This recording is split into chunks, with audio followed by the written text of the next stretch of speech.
लिहिलं आहे त्याच्या लक्षात थोडा वेळ लागेल म्हणतो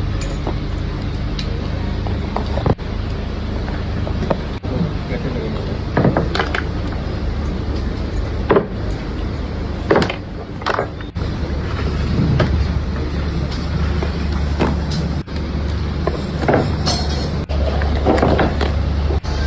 अगर 12 डब्बों में बुक करें तो